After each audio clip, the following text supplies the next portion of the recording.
And we're live. Thank you guys so much for joining me. I'm Jen. I'll be your host today. Really excited for this call. I think this is the first time we've had the opportunity for all of us to get together and to really connect with IOTA, at least me personally. Dunks, welcome back. Mark, welcome back. Thank you so much.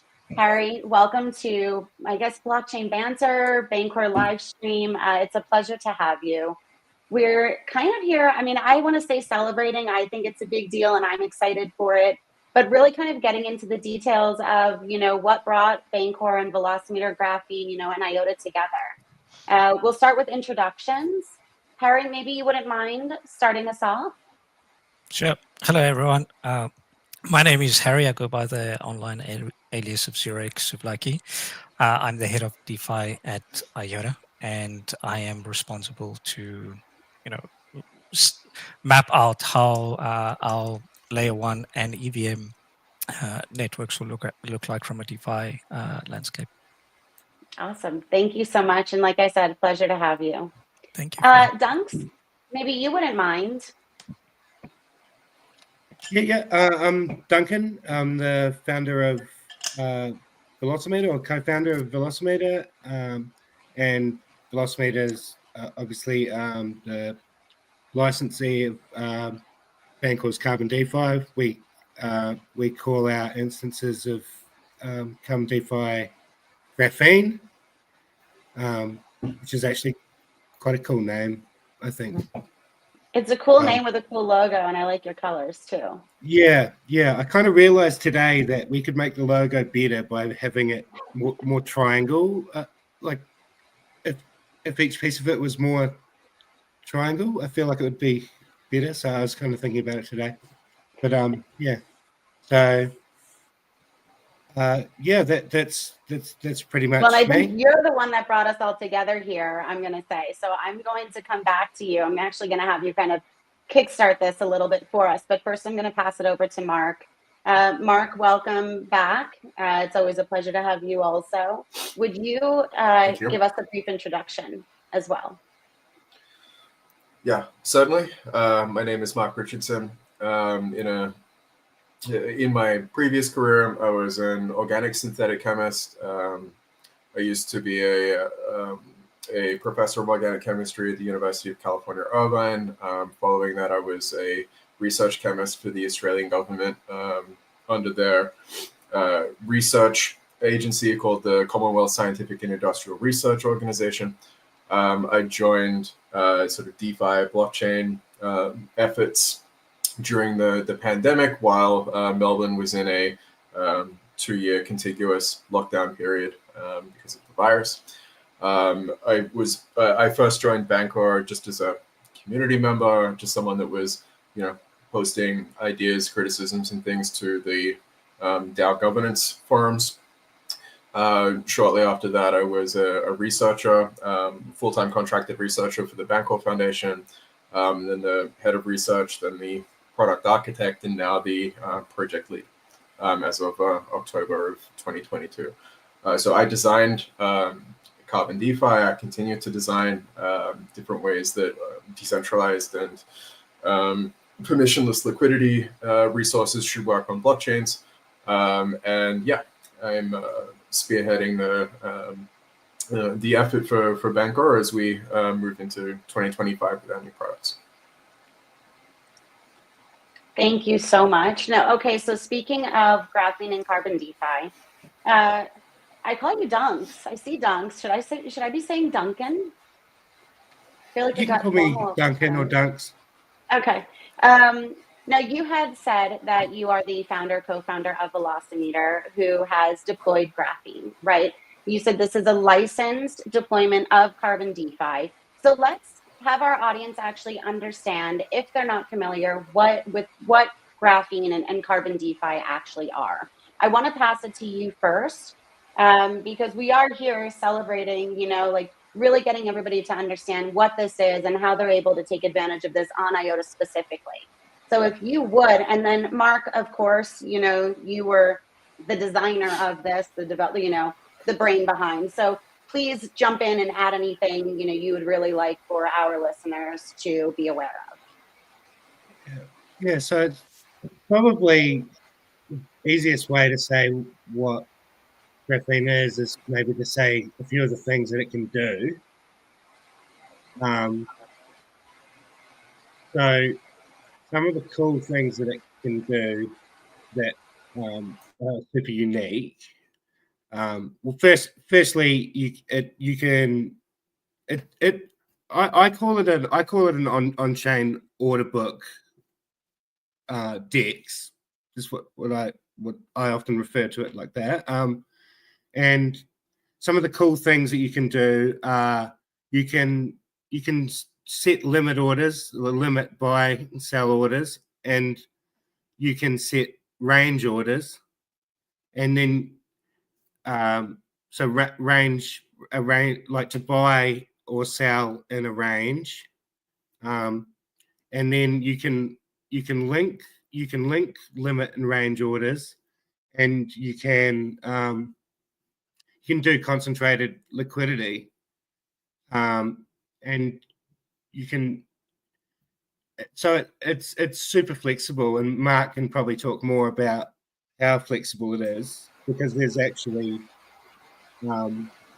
lots of things that you can do with it. But Mark's probably better to talk about those. I actually saw that you guys had from Velocimeter posted something about, how ideally, everybody says we want to buy low and sell high, right? But it can be more difficult than it. I mean, of course, it's so simple sounding, but actually putting that in motion can be a little bit more difficult, especially with emotions actually involved, right? So I noticed that you guys had tweeted about this. I'm going to share that was actually a banger. That tweet, I'm classifying that tweet as a banger. Were you the one behind it? I'm taking it. I'm going to share it here in the comments so everybody can see it as well and kind of get their eyes on what this actually is. But in the meantime, were you passing it over to Mark? I didn't mean to interrupt you. Yeah, I'll just say that that concept of buy low, sell high. When you think about it, it's pretty simple, but it's not something that you can do with any other. I'm just going to basically say it's not something you can do with any other product. Like, it's certainly not something that you can really automate with another product, right? Like, I mean, and that's the thing. Like, you can log into Graphene, Carbon DeFi. You can set an order to let's say you want to buy. Let's say you want to buy a token. Maybe it's just launched and you're hoping for it to go lower before you buy it. So you might set a range order, and if the token moves into that range, it will start to buy tokens with your let's say your USDC or your WIOTA, and it will continue to buy as price moves into that range. But let's say like it's a meme coin or something, and like you're about to go to sleep, but you know that it's highly likely that, let's say, price does go into your range. You're going to miss that. It can go up. It can then go up a lot, right? But then it can also go down a lot. And by the time you wake up, the whole thing could have, like, a coin could go from 0 to 5 million market cap and then back to 0 by the time that you were asleep. So, like, welcome to crypto. Right.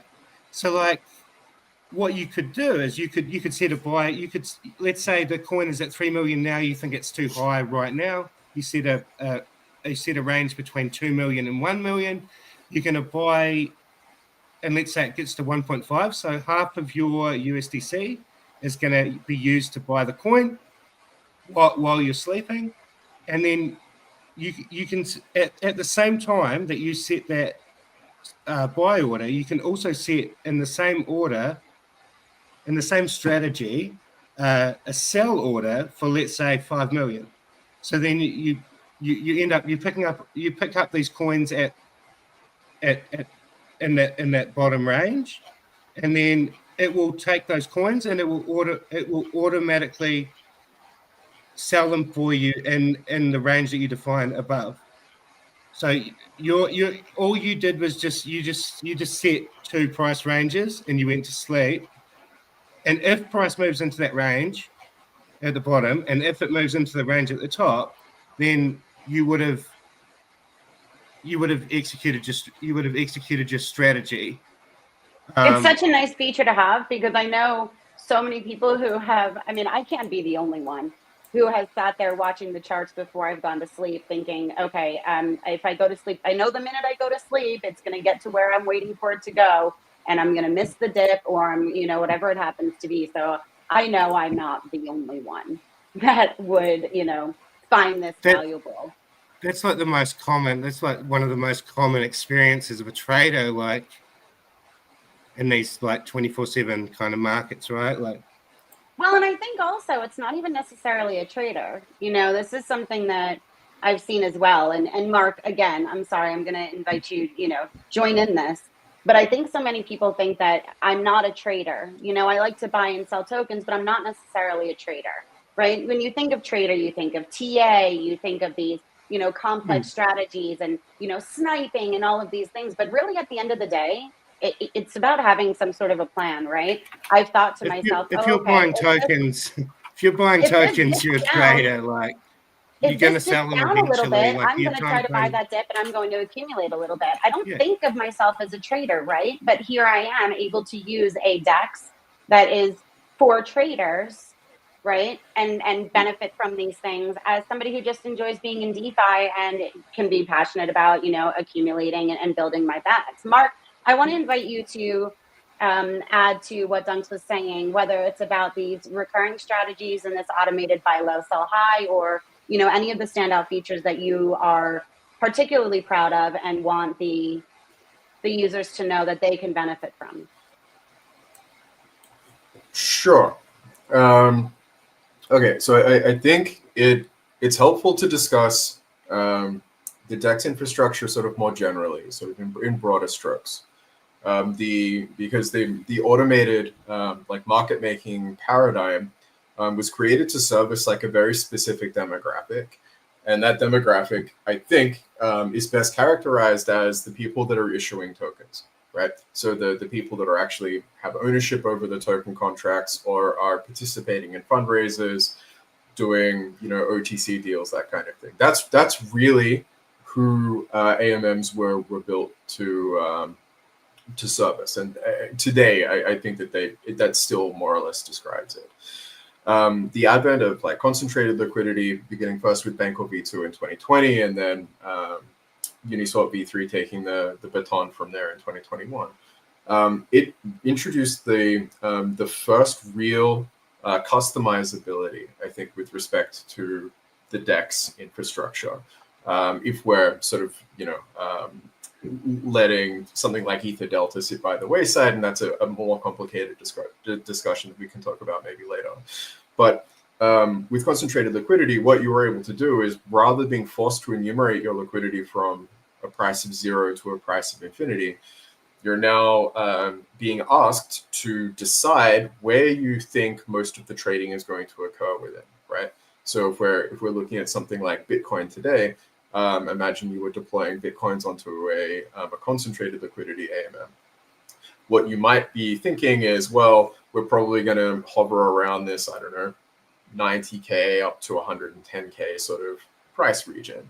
And that's a decision that you have to make. And the better you are at predicting what will come to be, the more profitable your liquidity position is going to be.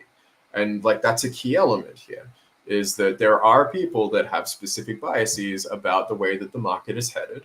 And DEXs, or the first attempt of DEXs trying to appeal to people's innate want of predicting how markets are going to evolve, was that simple ability to choose a specific price range that you think that things are going to remain inside of.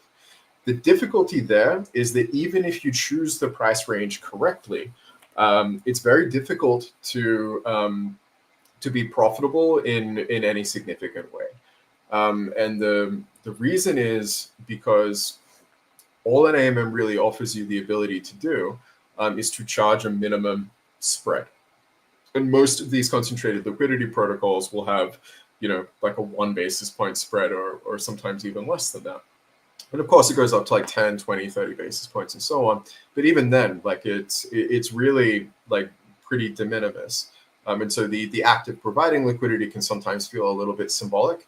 And there's been a lot of, a lot of targeted criticism from people that do identify as active traders as to why DeFi didn't have any products that were built to service their specific outlook.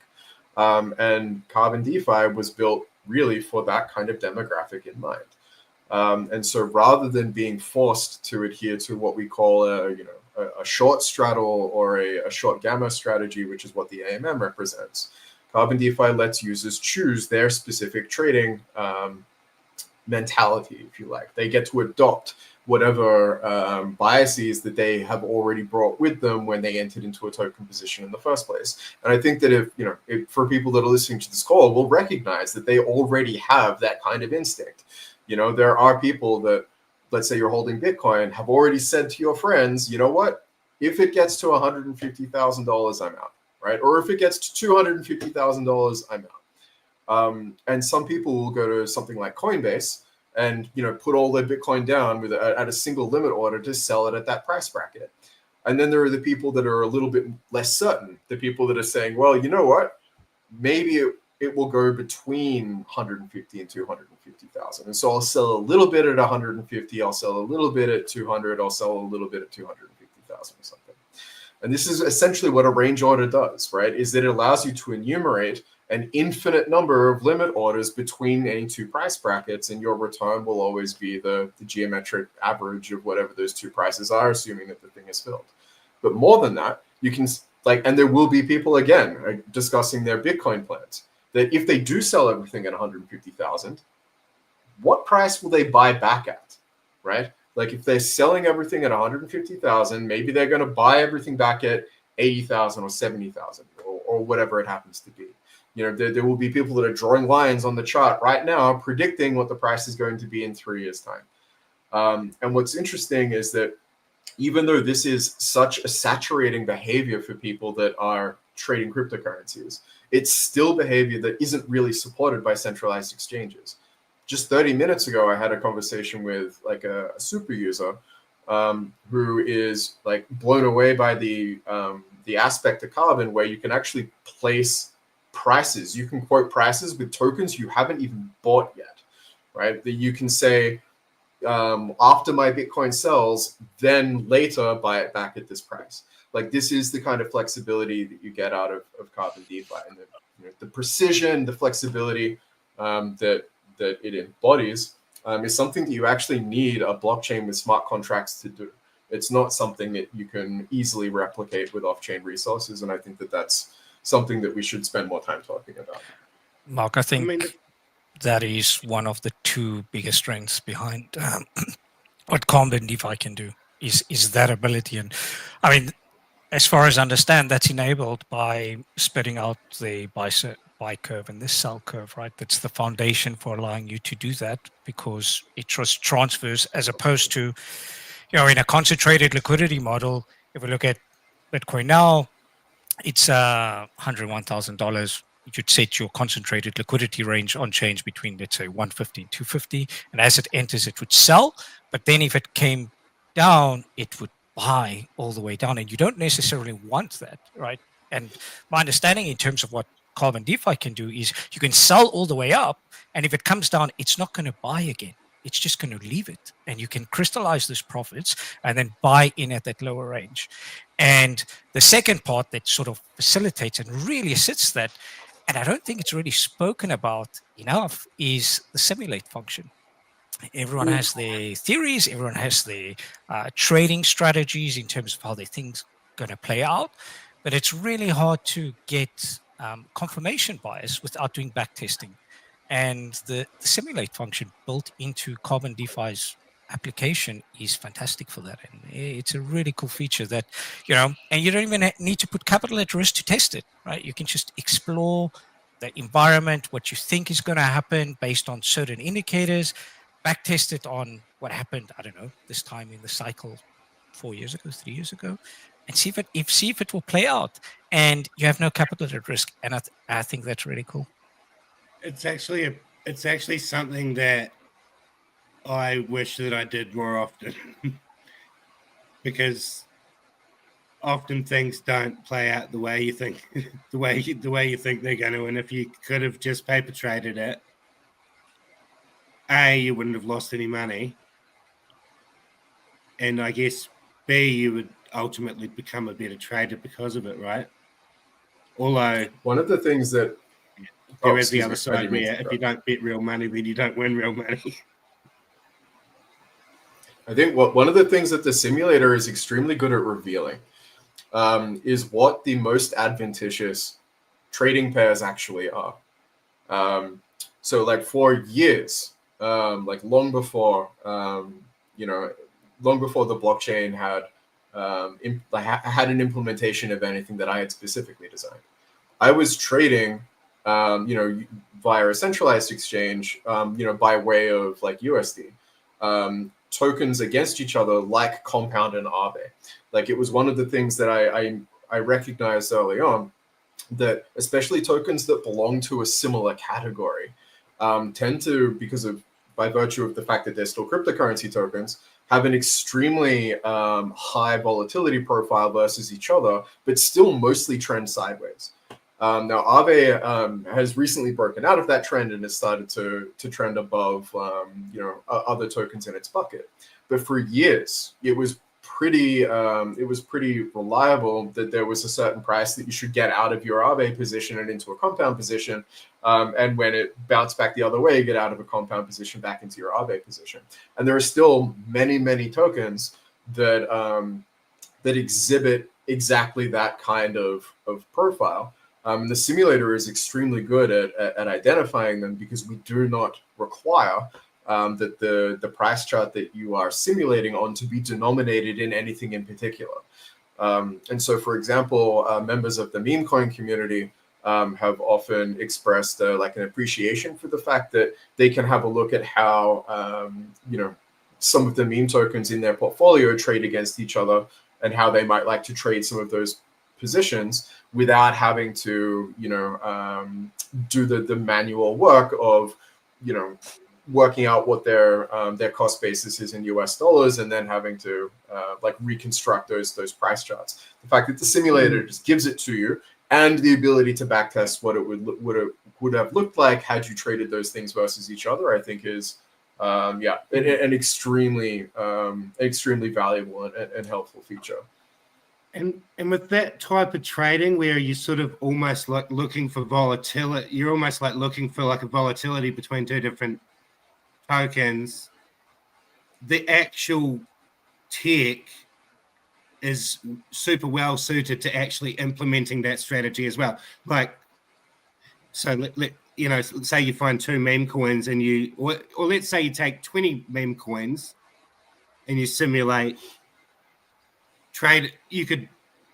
This would be something that would take some time to implement, but you could test 20 meme coins against each other. There'd be a lot of testing, but you could see which ones you wanted to trade, and then you could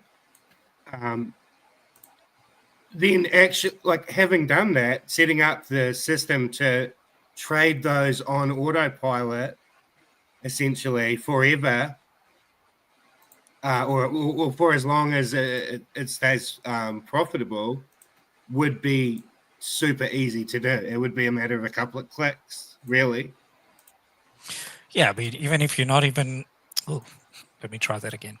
Even if you're not interested in trading meme coins, you could still roll out the same sort of concept if you wanted to do like the IOTA ETH and IOTA BTC pair, right? And see how you're trading or correlated against either of those two assets, and if it breaks out in and out. And it's just a feature that isn't spoken enough about, and I'm really interested to hear one of the other things that I think you may have sold as doing this is historically, especially when on-chain limit orders first came out, and it still happens from time to time now, is when there's intense volatility on networks, gas just goes through the roof, right? And once gas spikes on most networks, the on-chain orders don't execute. I've had in the previous cycle, I had a number of limit orders that just never got executed because the protocol that is running the limit order just didn't top it up with enough gas. It just spiked too high, and that you seem to have solved for that. This is probably a pretty Yes, perfect yeah. segue into fast lane and stuff, right? Yeah, so let's let me, talk about. I'll bring that back, Mark, really quickly. So we were talking about Bancor. It's not just, you know, Bancor had announced that your technologies, plural, had gone live on IOTA, right? One being Carbon DeFi or Graphene, right? Which is a deployment of Carbon DeFi. The other is the Fastlane. So I think what Dunks was just saying is this is a kind of a nice segue into what that other product is. Not intended, or technology that has gone live on IOTA. Could I just quickly pop one thing in there as well, is that when we talk about like the simulator being able to simulate any two token, like a trading strategy between any two tokens, it can actually simulate. Well, I believe that it can actually simulate strategies that. It definitely can simulate strategies even between tokens that you wouldn't actually be able to trade. Like, so let's say, for example, there's a token that only exists on IOTA, and then there's a token that only exists on, let's say, Base. Obviously, right now, the current system will not be able to facilitate those trades because there's no two liquidity pools on the same chain to do that. But you could I believe you could still simulate it, but the one requirement is that the two tokens actually exist on the chain. They don't even have to be on a single DEX. Like it could be there's a few DEXs on IOTA. There could be a token on Magic C, and there could be a token on Velocimeter, and you could set up a strategy on Carbon DeFi, Graphene, and it will trade against those two pools. I just wanted to kind of throw that in there. Mark, you're muted if you want to get in on that. Or Harry, I'm sorry, I didn't mean to cut you off either. I was going to just add that another... And that's because of the fast lane tech, and hopefully Mark can... Right. And we'll let Mark kind of elaborate on that a little bit more also. Harry, what were you saying? I'm sorry. I was going to say that,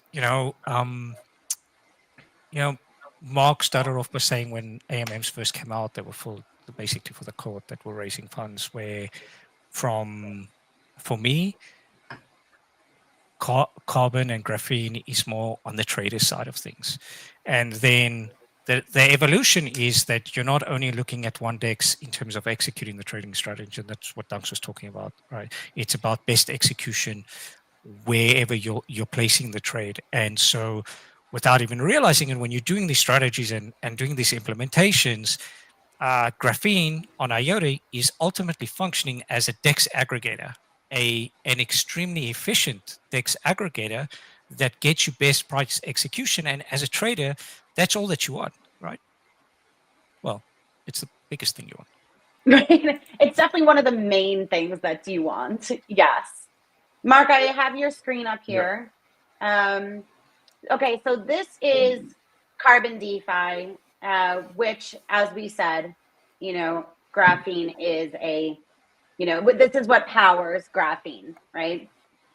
So what are we looking at right now? We are looking at the simulator that Harry was speaking about earlier. So to kind of recap this, the simulator is something that you had developed for users to I mean, initially it was really an explanation of what Carbon DeFi was going, was supposed to be and what your vision for this was. But really, this is a back testing tool for users. It's available on desktop and specific deployments.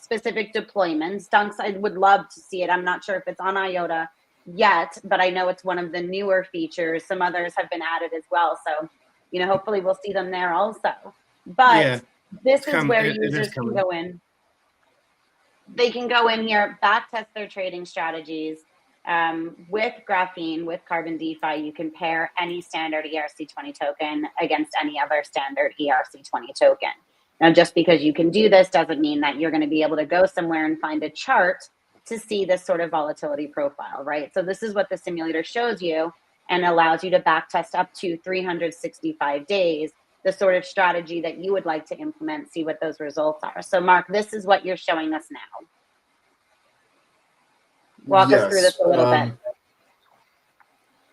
Yeah, certainly. And like I don't have any specific feelings about either of these two tokens.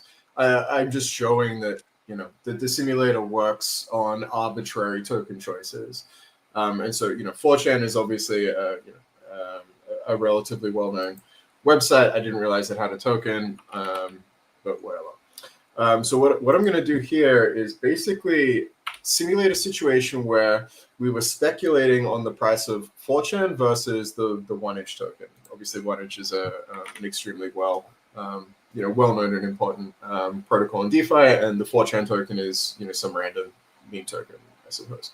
And what we're doing here in terms of backtesting is that we're able to interrogate what the price charts of these tokens versus each other has been.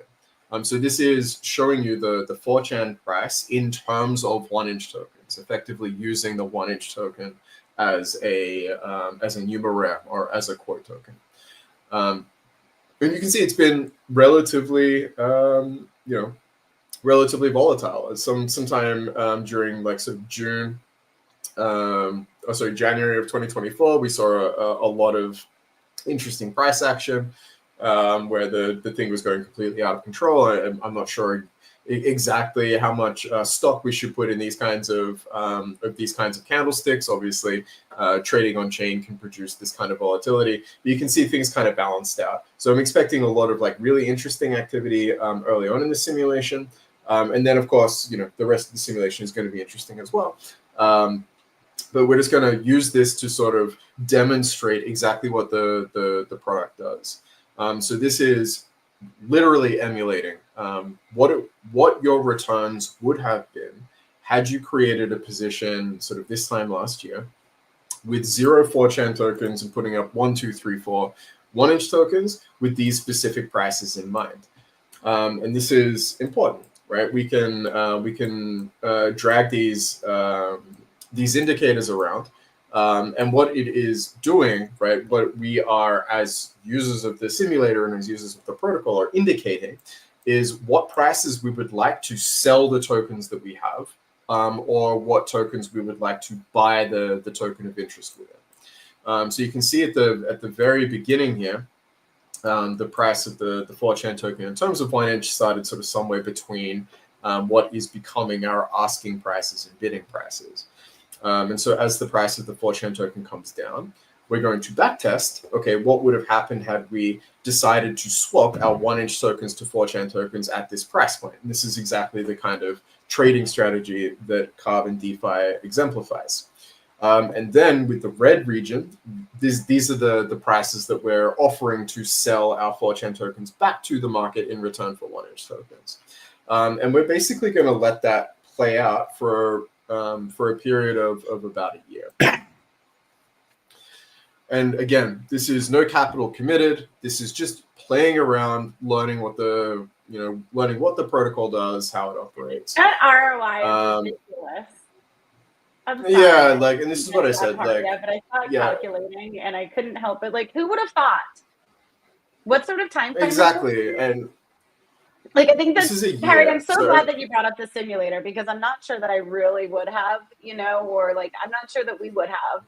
But being able to this honestly made me laugh. I would have never thought that 4chan one, I'm with Mark. I didn't even know that. Yeah, was a exactly. token, right? And then trading it against 1 inch in how long?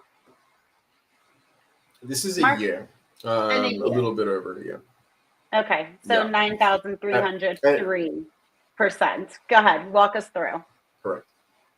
So it's important to realize that, you know, we're doing a back test, right? So I have obviously chosen, you know, a price range to sell within and a price range to buy within that I already knew because of, you know, I had access to the forwards price chart, what would have happened. But what this is demonstrating, I think, is that if you were to choose this, right, and even if you had started, you know, looking at where the local tops were and that kind of thing versus the 1 inch token, you can see that, you know, this basically played out again about 6 months later.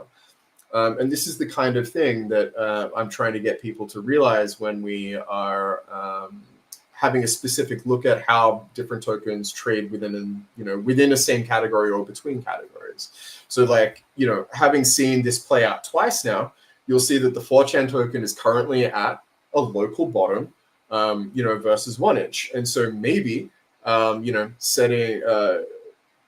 coming into the protocol with some 4chan tokens and setting up a sell range to, you know, to scale back into 1 inch tokens or whatever. Like, maybe this trading strategy is going to continue to operate this well into the future, or maybe not.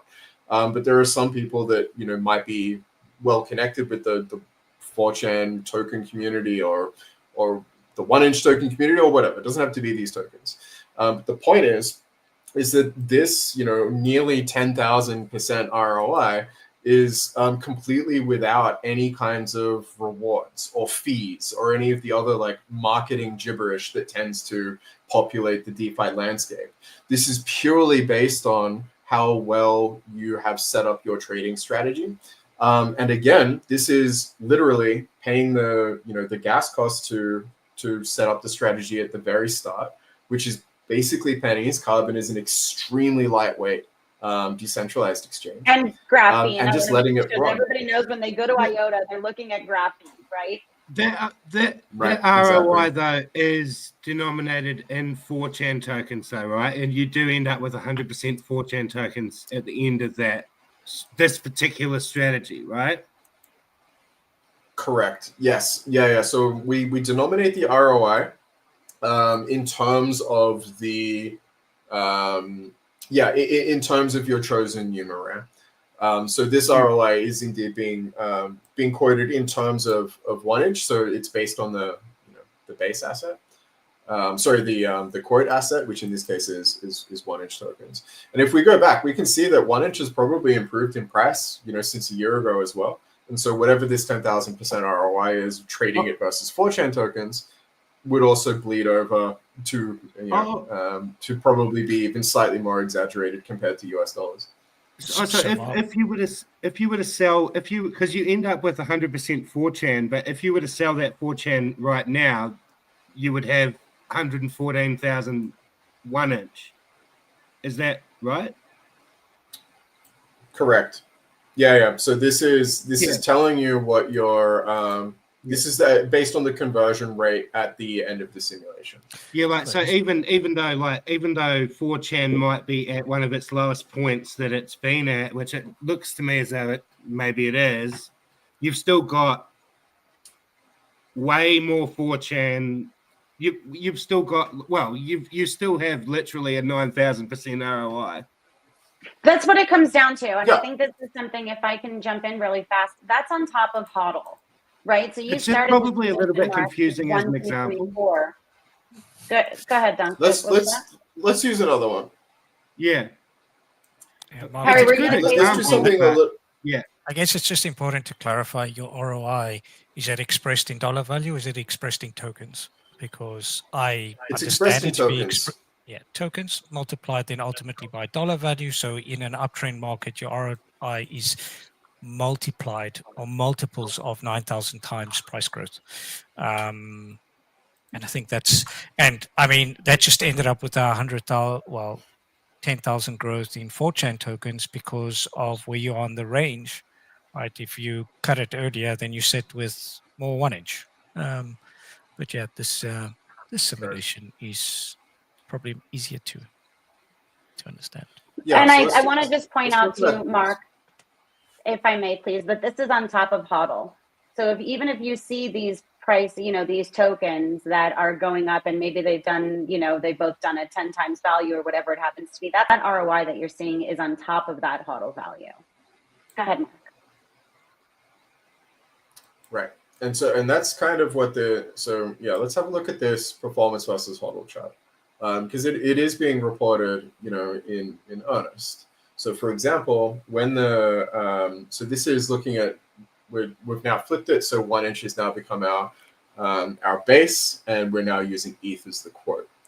And so you can see as 1-inch lost value versus ETH, and we started buying those 1-inch tokens during this market capitulation moment in beginning around the end of May. You can see our performance versus HODL, it does go down, right? So we're now, our portfolio is worth slightly less than had we just held on to that ETH. And it looks like it dove to about minus 2.8%. But then as the price of 1-inch recovered versus ETH, and we sold those 1-inch tokens back for ETH tokens, the portfolio position actually recovered and then overshot the HODL position. And so now we're up to about a 12% ROI. And as this continued trading back and forth, you can see the HODL position is basically tracking out that market condition. But yeah, so our portfolio began completely denominated in ETH, right? We started with 1 ETH. And by the end of this simulation, we've got about half an ETH and something like 5,500 1-inch tokens. And the way to calculate this ROI is basically to look at what is the quote price of 1-inch at the end of the simulation, convert that to ETH, and then find out how many ETH tokens that's worth. So in this particular case, we're looking at a 13% ROI, and this is trading, two tokens that don't have nearly the volatility profile against each other that the 4chan example did before. What if someone but wants yes, to this change is. Sorry, Mark. Excuse me. What if someone wants to change their ranges? We're showing that this is going for a year, right? So yes, what if they want to change something? Not just for the simulation, I'm talking about for an actual live strategy. Here it's back testing, right? You're not using actual funds, Yeah. but when someone creates an actual strategy, what needs to happen in order for them to go in and edit their strategy? Is it going and deleting it? How does that work?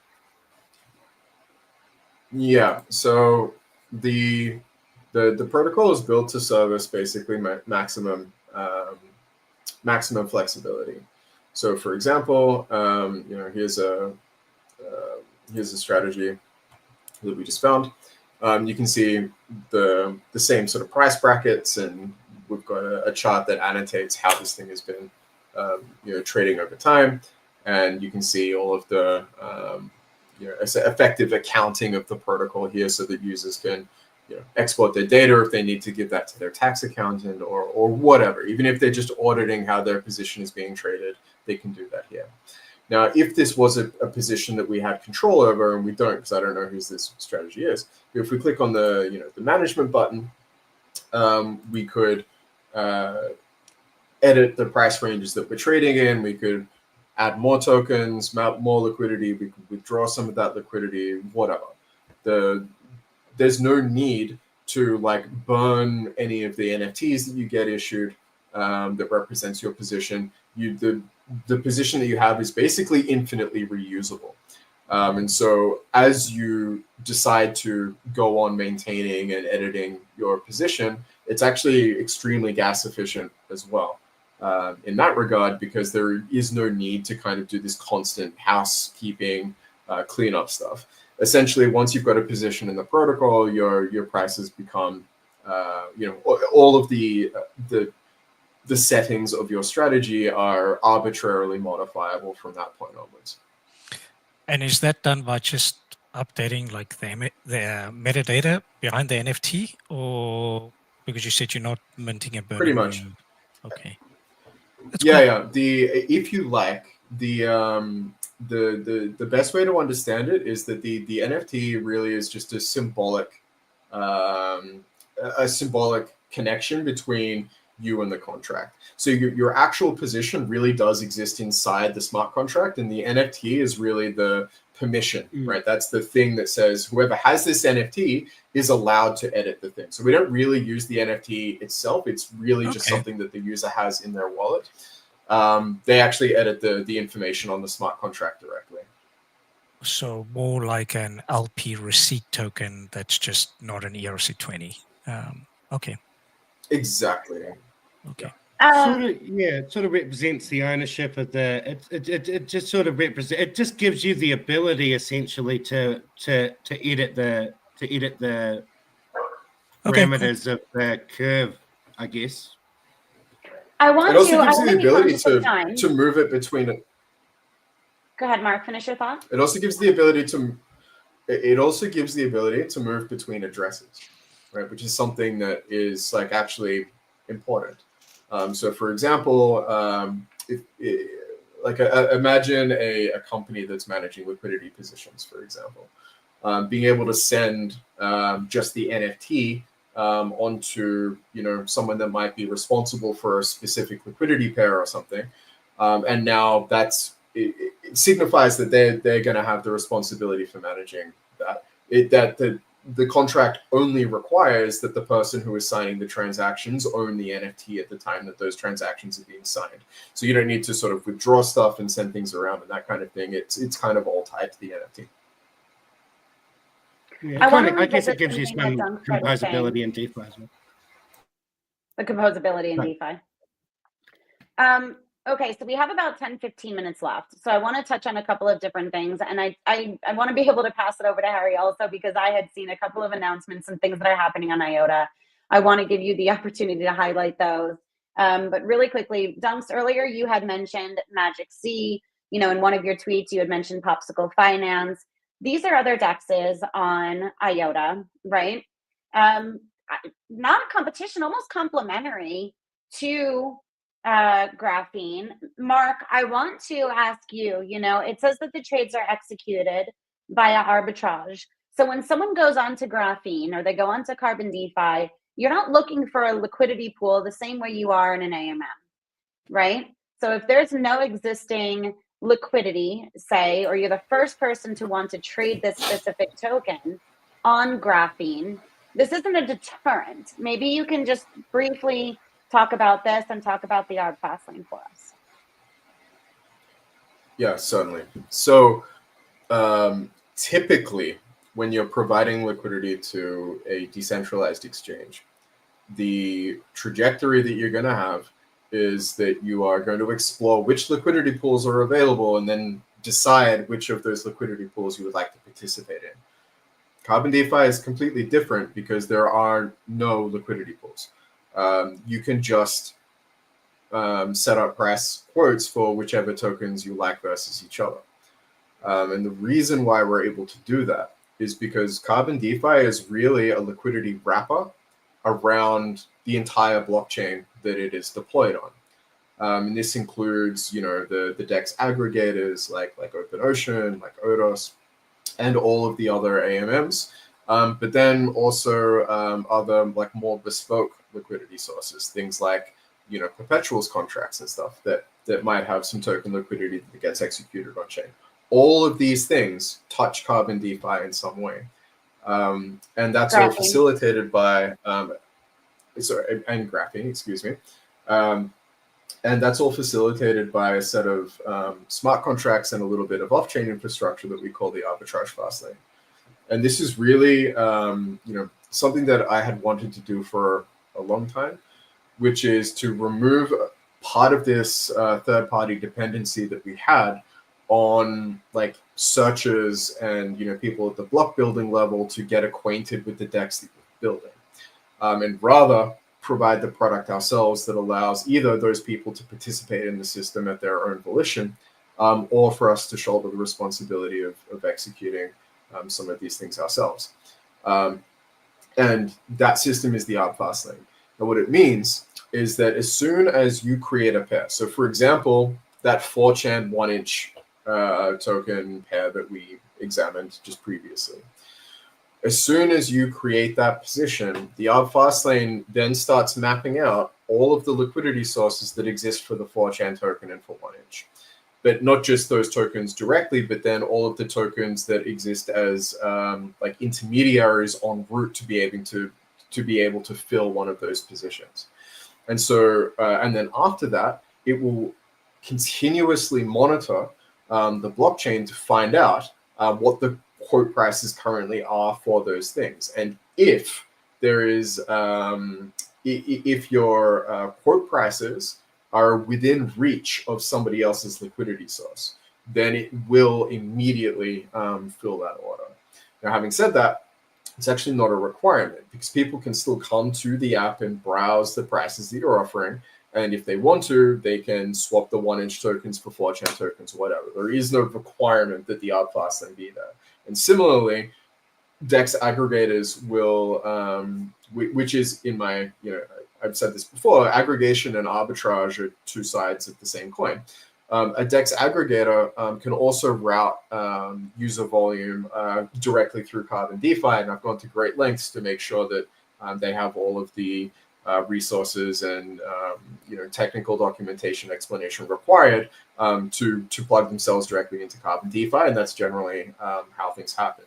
But if those systems fail, right? If there is no one using 1inch on that day that wants to trade 1inch for 4chan, and if there is no use that happens to come to DeFi and browses those prices, if the rest of the market equilibrium still moves into your price range, then the ARB Fastlane will make sure that your price that your order gets executed at the time that it should be executed. And this is coming back to something that 0x Souvlaki said earlier on in our conversation, which is that he has set up like limit orders and things before that that failed to get executed because he didn't charge enough or he didn't recharge that position with enough gas or something to make it execute. And this is important because that's not how Carbon DeFi operates, right? There is no keeper system. There is no Oracle system. There are no third-party dependencies that are constantly managed that kind of eat away at the gas that you have offered it. That would mean that after a certain time that it expires. After you create it, you only have to pay the gas once. And like I said, it's cheaper than traditional liquidity provision. These are very, very lightweight contracts. After you've paid that, you're effectively quoting the price to the entire chain from that point onwards, right? It operates very, very similarly to something like eBay or, like a Craigslist, like classified section or something. You're just offering that price. And then you're relying on the rest of the infrastructure to then be aware of those prices in order to be confident that it will be executed when it should be. And rather than, invite people to have to trade against interrogate those prices. Yeah, rather than invite people to interrogate those prices in the way that we used to, we now interrogate those prices ourselves so that there's a much larger sense or a more thorough sense of redundancy built into the system. So if our ARBot doesn't take it, it's usually because someone else's did, and that's what we want. So really, I'm going to kind of sum this up. Go ahead, Duncan. What was that? Orders are actually always executed at the price that you set. Always. What you quote always. Is what There's you no, receive. Always. There's no, yeah. What you quote is what you receive. It's just slippage, to summarize in a really, I think, simple way. I think you could say that the orders that you put are, you could call them intents, right? Actually, that's not summarizing in a simple way. I've had this discussion with Mark before, and he's like, it's pretty much the ultimate intents DEX, if you really want to go there, Jen, because sometimes it's like, well, Mark, it's not an AMM. Is it an order book? No, it's an order book style. Is it an intense sort of DEX? Kind of. I mean, it's really kind of the ultimate if you want to consider it that. What you're saying is, I only want to sell at this price. I only want to buy at this price. I don't want to have to go through all these different DEXs to try to find who has the deepest liquidity, worry about my slippage, and be concerned with sandwich attacks. If I go to Graphene or I go to Carbon DeFi, I get to choose the exact price that I'm going to receive, nothing more, nothing less.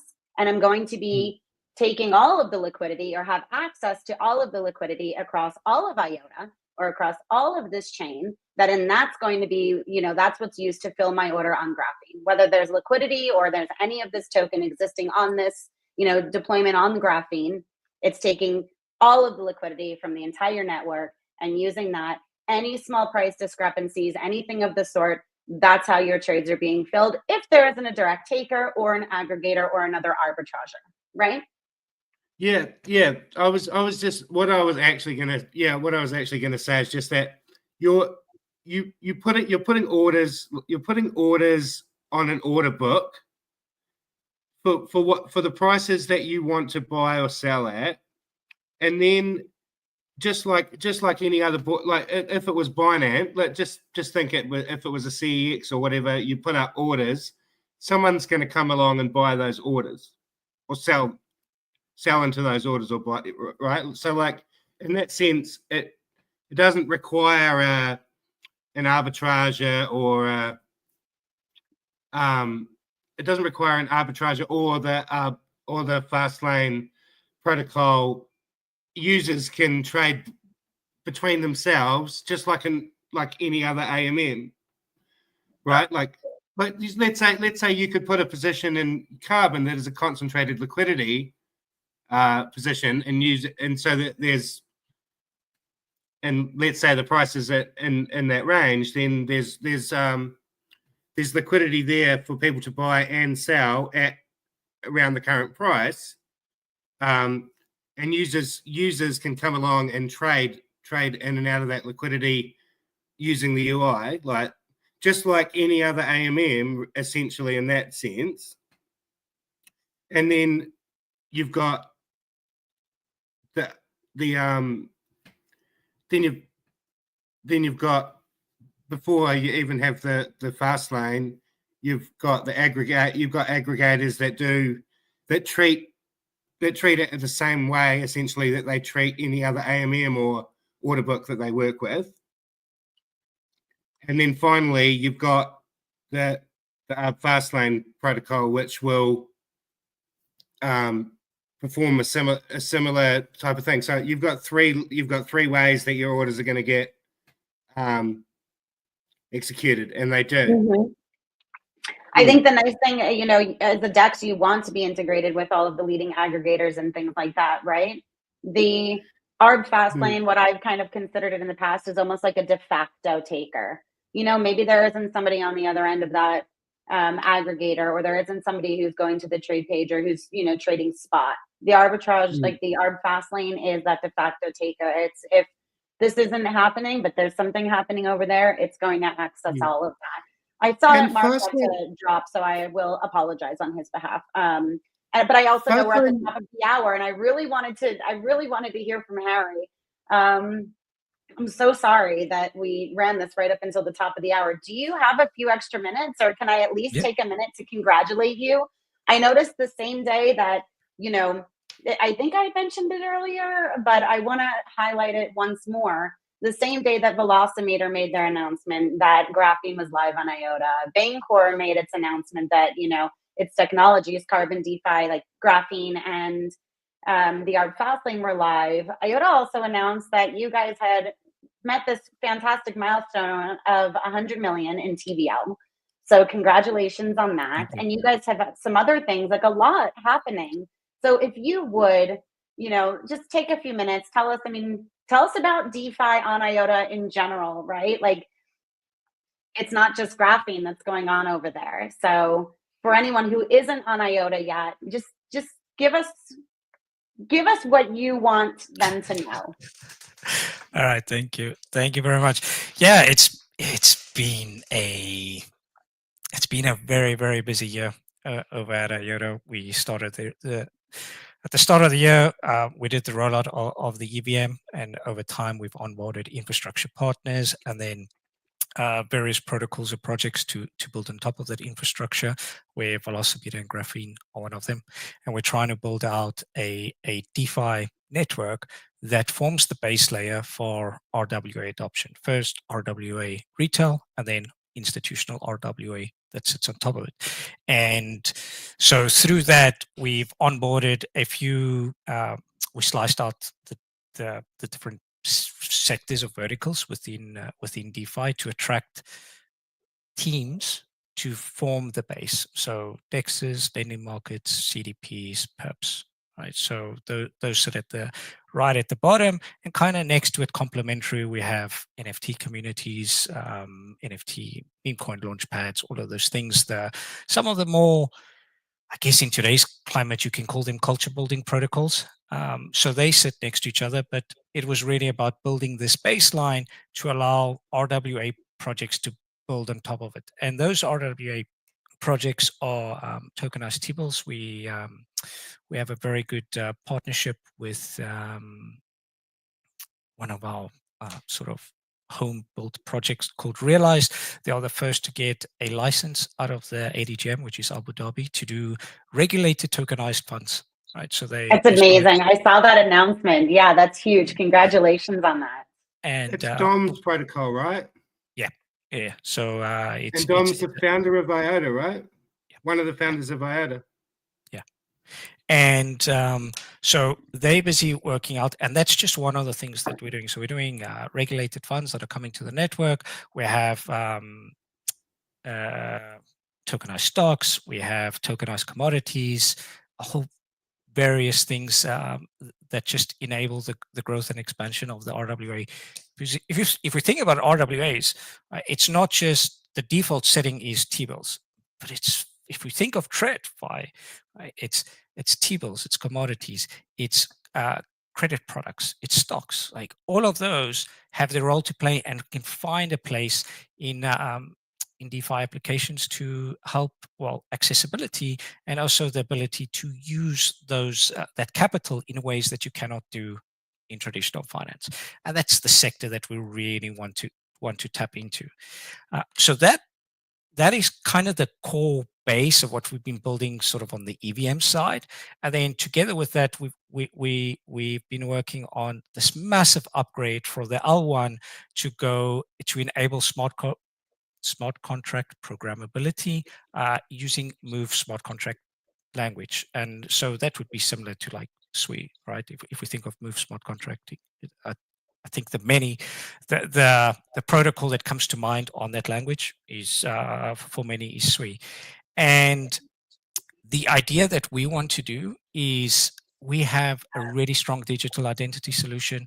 We have really good, strong partnerships for digital passports, and we want to bring that on-chain onto the L1 too. And we want to create an environment.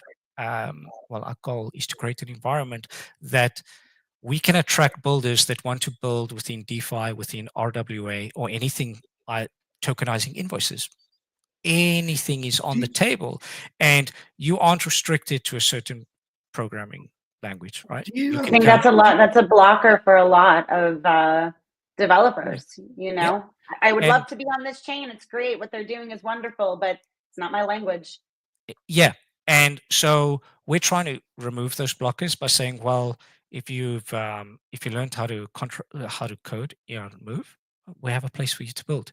If you're more comfortable building in an EVM landscape, well, we have one of those too, right? And then kind of having the chains built up next to each other, complementing each other, so that you have this robust experience that ideally, we are talking much further down the line, but it needs to be the seamless experience. In general, right? There's a lot of fragmentation with app chains, L1s, L2s, like, am I on this network? Am I on this network? It becomes quite a nightmare, but you want to build towards a period where I'm going to do this on IOTA, and it doesn't really matter if it's the EVM or the Move. Yeah, and you can have just a seamless experience to connect all the dots. Yes, it takes time to roll out and to implement and to integrate, but this governance proposal that is under vote currently is the first step to do the upgrade on the L1, which then we can talk to exchanges to, upgrade to have IOTA looking at the new layer 1, and it will also see IOTA move to a proof of stake model, which will see us introduce staking, which will give a lot more utility to the IOTA token itself, and see the introductions of LSTs and things like that to further enable users to get maximum capital efficiency out of the IOTA they hold. Well, it's kind of wild. I mean, when was IOTA founded? 2017, 16, something around there, One of right? So it's nice, I think, right? I mean, Bancor was 2016, 17, right? So I know that they both really date back to 8, 9 years ago now. It's nice when you are able to build this product and evolve and continue evolving. You know, it's kind of like I said to you, and I'm laughing at myself now because it's like, you have a lot going on over there. I'm sure for the last 6, 7, 8 years, you guys have had a lot going on, right? As we say that this space moves so quickly and there are different sectors, different things that are really just narratives, not even narratives, you know, use cases, I would say, that really come into play and becomes a narrative in a certain way. But I think it's more the use cases. And so being able to evolve with that and seeing that it's on governance and you guys are moving in the direction that you are and creating this sort of new use case, you know, for IOTA and proof of stake, it's fantastic to see. And so from somebody who, I haven't been here since 2016 or 17, you know, but I'm a contributor to a project that has, and it takes a lot, you know, and congratulations on everything that you guys have done and continue doing, you know, just hats off to you. Thank you for the kind words. Mm-hmm. I've got a question. Go ahead, Don. So I was just wondering if you got any thoughts on how like the digital identity kind of piece fits in with the real world assets piece. Like, obviously they can be two separate things, but I'm just wondering, is there like a way that they kind of dovetail together in some sense as well that you've heard people talking about or thinking about, or? You know, yes, there is an outcome where they do dovetail quite nicely together. However, if by answering that, I'm expressing my own opinion, right? I'm not talking about strategy that IOTA is gonna roll out. Yeah. No, I just kind of wondering if there was something that you could riff on a little bit, because it's absolutely. I just need to make it clear that I'm not talking about IOTA is going to do the strategy now. No. Yeah. I don't have the authority to do that. But if you think about how the different variations of digital identity, we're talking about on-chain, you know, AML checks, if we're looking at transfer rules that are coming into place or in place in the EU, MiCA regulations, all of these things are happening to evolve and enhance the on-chain experience to bring it aligned to prevent malicious on-chain activity. And I think digital identities can form a key part of that. And it doesn't have to be in a way that compromises who you are, your wallet. Right? If you think about you do a digital identity together with ZK proofing, there are already test cases out there that you could be issued a digital identity token for passing a degree at a university, right? And all that happens is this wallet now has an identifier that they have passed. They have an accreditation at this financial institute. And then as a third party, how do you verify it? Well, you see, okay, is it a legitimate DID token? Yes, it is. And then using ZK proofing, you can call the data to find out, okay, without giving away who the person is, you can just see, oh, this is a DID that represents a degree in finance, for example. So you can see that this wallet provider has a degree in finance, but you still don't know who it is. And then how does that fit into DID? Well, KYC and AML checks. Let's say, you know, I think at banks, every 6 to 12 months, they put you through the ringer to do proof of income and all that kind of stuff. Now imagine your wallet has to do a KYC or proof of source funds, and every 6 months, it gets issued a digital identity. That represents you've passed the check with no other details. So then when you're checking on-chain activity, you don't need to disclose your details. The health of your wallet and the way you've managed your wallet says whether you adhere to regulations, and you can operate without saying, okay, this wallet belongs to Harry, this wallet belongs to Duncan, this wallet belongs to Jen. All you're going to see is KYC yes, KYC yes, KYC in progress, and that's it, right?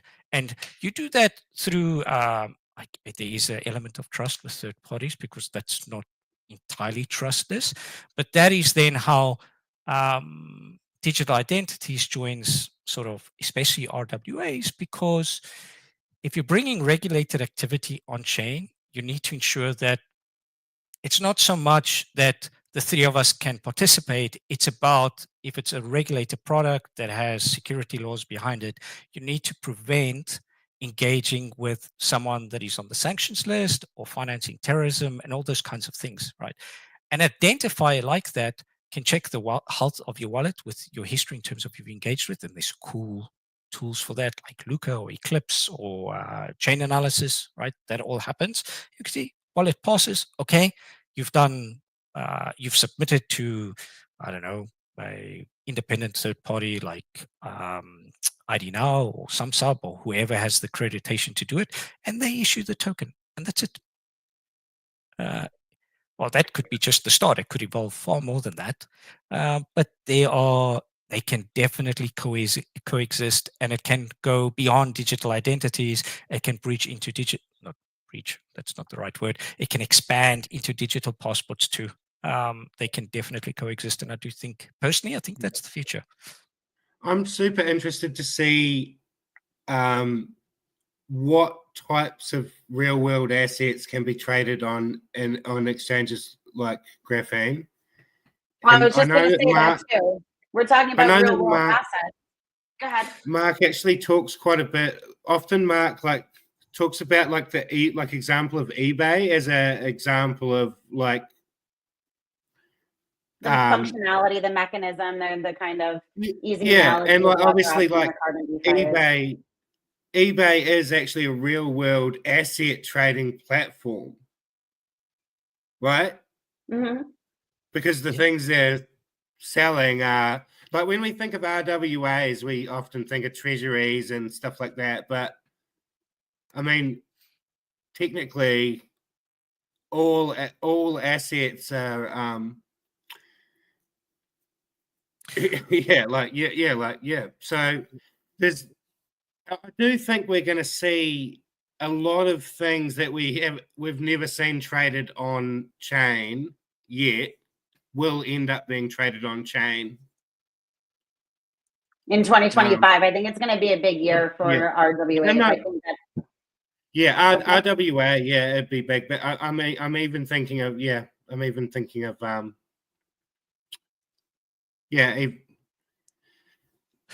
other real world things. Yeah. So there are companies out there that they tokenize alcohol, right? High-end wine, gin. Well, you can there's a team on IOTA that do tokenize gin, right? So you buy an NFT and you redeem it for a bottle of gin. That's very simplistic. I thought you were saying gin, and I was like, gin? Yeah. Really? Okay, this is very cool. I've seen bottles of wine from vineyards in Europe, you know what I mean? Things like that. But this was years ago, and maybe they were just too early, because things like this, they really are fun to, participate in and to be able to distribute in that sense, right? Well, can you think of a better way to prove authenticity of a luxury something, wine, sports car, whatever, watch, than having something encrypted on chain that no one can tamper with? I think it's arguably the ultimate form of proof of authentication. And Dunks, I think that then just leans into what you're saying. If we're talking about RWAs outside of the finance sector, I think it can cater for all of that. We just need to figure out the most efficient way to do it, right? It might not be the most efficient to slap a barcode on a bottle of wine that is attached to an ERC 721 or 1155 right? There needs to be something else that comes out. It could be an ERC-404. I don't know what that is, but we're definitely going down that path. It's one of the industry as a whole where is moving into a really exciting space around regulatory clarity, which allows us to then explore these things. Because previously it was difficult to do these things because you don't know you don't know whether you're going to end up with getting arrested if you go somewhere. Just if you look at, there's many examples, or you get debanked as a someone senior. I think there's been multiple stories around that. Whereas now with regulatory clarity, we can start exploring things in a more safe way. I know it would probably happen slower because of regulation, but at least it will happen. At least it's allowing us to kind of, I mean, dip our toes in a little bit, right? It might not be like we're jumping in both feet, but it's progress. I would say anytime there's any sort of clarity in terms of regulation, it's progress. Even if it's a no, fine. Now we know, not going in that direction, we'll go this direction. Of course, we don't necessarily want to see all of that, but it's always nice to see any sort of clarity, I think. I want to thank you guys. I know that we went over 20 minutes. I am so sorry, but thank you both. Is there anything else that you really want to highlight? I also want to ask you, for our viewers, if they want additional information on graphene on Velocimeter, right? I'll step in for Mark, but I want you guys to go first. IOTA, what's the best resource for them? Where should they go when they want to learn about the governance proposal and what's happening within the ecosystem? So I think the safest way to follow the trail is to go through our X account, coming to our Discord. We have a very engaged community in the Discord, and from there find your way to the relevant official links, because market is moving up, therefore more and more scammers are coming into the space. But so just following the official channels through the IOTA account is the safest way to get access to that information. All of the announcements go out in our Discord server, also on Twitter. But if you want to come engage with the community, they are super engaged. They talk about a ton of various different initiatives, and they are fantastic at helping someone new to the ecosystem get up to speed with everything that's going on. And because it's the community, it's always just this raw honesty in terms of a lot of them have been around since 2017, right? And it's a lot of commitment and dedication, and yeah, they're cool to hang out with. I forgot I was here. Sorry. Go ahead, Dunks. Sorry. Yeah. Thank you, Harry. You can same with Velocimeter. Go through our Twitter, and links to everything is through our Twitter. It's actually a really good pro tip of a way to find anything, I believe, is to start with Twitter. Although there are, you do have to be careful. You do have to be careful. I want to know if it's the official. I want to go to their official X account. I'm the worst. I don't Google it first. I go to X. Yeah. Well, it's easier to kind of. It's not that there isn't fake accounts. It's just easier to know whether or not they are fake. Yeah. Yep. And also because you're on X, you know that X isn't having a private key stealer software running or something in that, right? Yeah.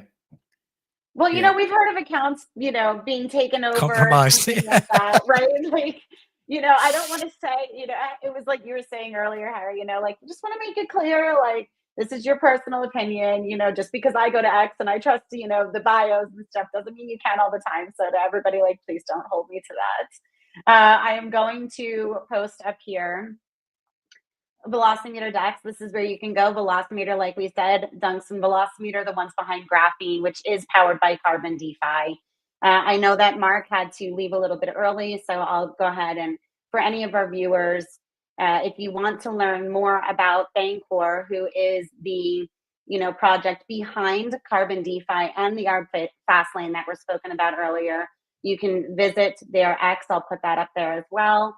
In addition to, I would probably say the best place to find specifics on Carbon DeFi would be the Carbon DeFi Telegram. If you really wanted to interact with the community, let me get the. Bancor. Mark has a whole course. Mark has a whole course on. Mark has a whole course on everything you could imagine. He's like, he loved being a professor, and yeah. What were you gonna say though? I'm sorry. Yeah. He has that whole. He has like an 8-hour like lecture series on AMMs and on Carbon DeFi. He does, yeah. So really fast for anybody who doesn't know. Yeah. I don't know if Mark said it in the beginning, but Bancor, when he was talking about the AMM, Bancor had invented the AMM, and in 2017, and concentrated liquidity. Actually, it's been popularized by Uni. It's actually a Bancor invention in 2020, and then now there's Carbon DeFi, and you were kind of speaking about the different curves and things. So it's kind of the third major invention from Bancor. But yes, Mark has like a big lecture series that he did for the Bonding Curve Research Group and for the Token Engineering Academy. Also, you could find those on the Bancor Twitter. That's if you want to really deep dive. Yeah. This is the Bancor X account. With that, you guys, I apologize for keeping you so much longer than I had intended, but I'm glad that you were able to stick around. Thank you so much. Congratulations on everything happening on IOTA. Dunks, congratulations to you and to everybody behind the scenes at Velocimeter and Graphene and Bancor. It feels odd because I'm representing myself, but congratulations to you as well on your technology is deploying on. Congratulations, Bancor. Yeah. Thank you guys so much. It's been a pleasure, and we'll definitely catch up soon. I look forward to all of everything coming to fruition. Any questions, reach out to any of the guests here. Thank you, guys. Thank you for having me. Of course. Cheers. Bye-bye. Thank you. Cheers. Bye-bye.